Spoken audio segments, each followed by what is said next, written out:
Today's talk is titled Joseph and the House of Israel, and we'll have a little bit of a look at the life of Joseph and the sons of Joseph.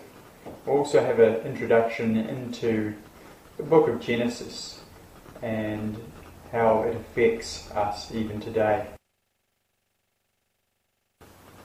So let's get into it.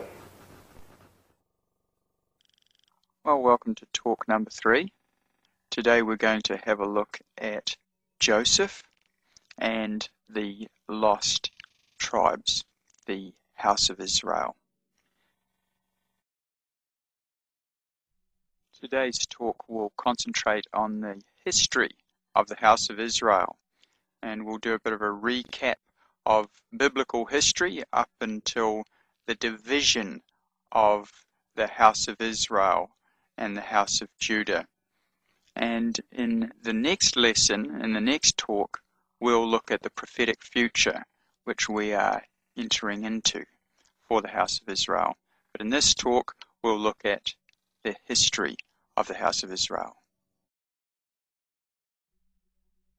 In this talk, we'll look at the fullness of the Gentiles, Bible prophecy and time. We'll have a look at an overview of the book of Genesis and Joseph, and the division of Israel into two houses, the house of Judah, or the Jews, and the house of Israel, or the lost tribes, who have lost their identity. And we'll look at the reasons for the dispersion of the house of Israel through apostasy, and of course Yahweh's scattering of the house of Israel, the 10 lost tribes. And we'll briefly touch on the prophesied regathering of the lost tribes, but we'll look at this in detail in talk 4.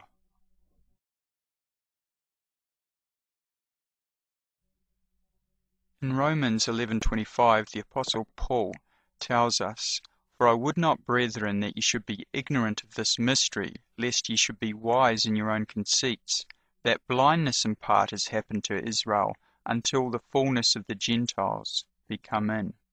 So we know that Israel is going to be restored, or at the very least it's going to be have its sight restored. It's going to see the Mashiach. It's going to have its blindness removed.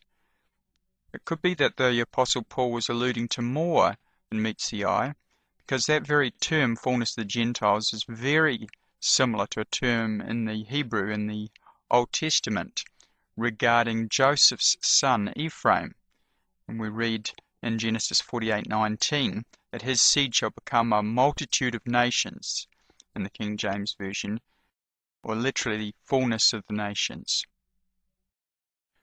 Now let's have a look at that in more detail. And his father refused and said, I know it, my son, I know it. He also shall become a people, and he also shall be great. Howbeit his younger brother shall be greater than he, and his seed shall become a multitude of nations, literally fullness of nations. And so this is Jacob, the father, speaking of Ephraim to Joseph. So let's have a look at that verse in more detail. Here's the term in the Hebrew, Meloha Goyim, and here is the term in the King James Version, multitude of nations. The Young's literal translation translates it fullness of the nations. If we have a look at the Hebrew word Meloha Goyim, we find that Strong's Concordance says fullness, literally or figuratively. Fullness, multitude, and so on and so forth. The Brown Driver Briggs definition is fullness. So the literal meaning of the verse in Genesis regarding Ephraim is speaking about fullness. He'll fill the Gentiles. How do you do that? Well, one way to fill the nations is to be scattered amongst them, which is exactly what happened to the house of Israel, the northern tribes, the 10 tribes. It's not the Jews. They are mostly from Judah and Benjamin and Levi, and perhaps a smattering of other tribes and other converts. That's the Jews. But there is another part to the nation of Israel, and they have lost their identity. So this fullness of the Gentiles may allude to Ephraim, that when Paul is talking of the fullness of the Gentiles, he may be alluding to Ephraim, as well as real Gentiles. But there are still 9 other lost tribes of the house of Israel. Why is Ephraim so important? Well, because his tribe is far more numerous and has a leadership role for the lost tribes. We will look at the prophecies concerning the house of Israel in more detail later. And sadly, this is an area where many Christians and Jews also are ignorant, but especially Christians in the church. First of all, they hardly read the Old Testament, often, let alone the New Testament, but they do not understand how important the division of Israel into these 2 halves, the house of Israel and the house of Judah, are prophetically. And so this is what I hope to lay the groundwork with in this talk. There are many prophecies in the Old Testament regarding the restoration of Israel. And these prophecies include not just the Jews or the house of Judah, but also the lost tribes of the house of Israel. And this is one of the reasons that Yeshua came into the world 2,000 years ago. He said, "I'm not sent but to the lost sheep of the house of Israel." Now, most Christians just think the house of Israel, the Jews, is the same thing. Well, it is not. In most cases, when the Bible speaks of the house of Israel, they're talking of the 10 tribes. And when it says the house of Judah, it's talking of the Jews. That's where they get their name from Judah, Yehudi, Jews. And these 2 houses are separate until they're brought back together 3,000 years after they separated. So first let us look at the nature of biblical prophecy, and then we'll have a look at the past history of the house of Israel, and then we will have the understanding to begin to look at the prophetic future, which we'll look at in detail in the talk following.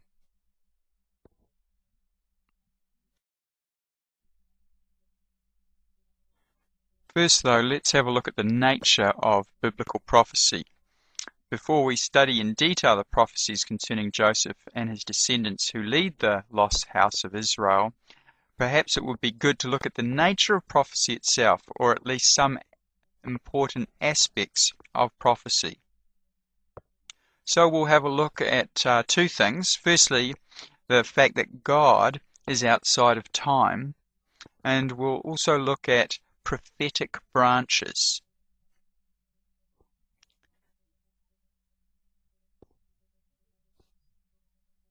So with regard to time and prophecy, we learn that God is outside of time.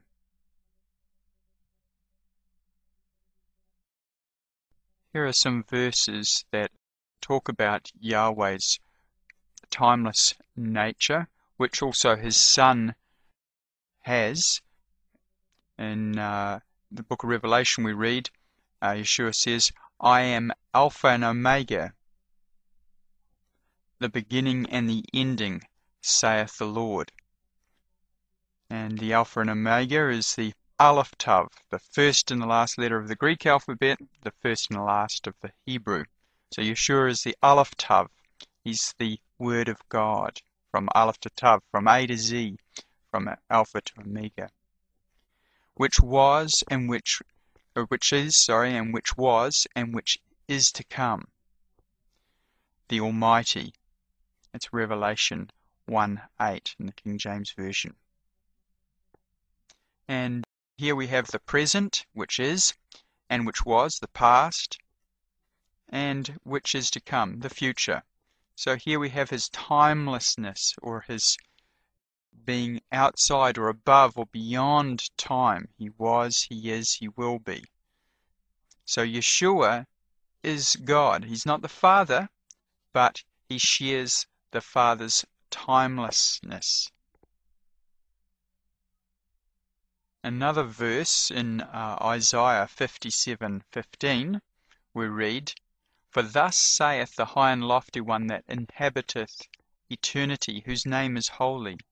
I dwell in the high and holy place, with him also that is of a contrite and humble spirit, to revive the spirit of the humble, and to revive the heart of the contrite ones." Isn't that wonderful? So Yahweh is with those that are of humble heart. The high and lofty one is with the humble. I think that's marvelous. And he also, most importantly, inhabiteth eternity. He's of another dimension of space and another dimension of time, from another universe. He inhabiteth eternity. And in Psalm 92 we read, for example, "Before the mountains were brought forth, or ever thou hadst formed the earth and the world, even from everlasting to everlasting, thou art God." And there are many verses in the Bible regarding Yahweh's timelessness, or his being outside of time, or his eternal nature. He was, he is, he will be. So this is intrinsic to Yahweh. And this is why the prophets can see things ahead of time, because in some way they're sharing in Yahweh's eternal, timeless nature. For those prophecies, Yahweh is showing them things to come.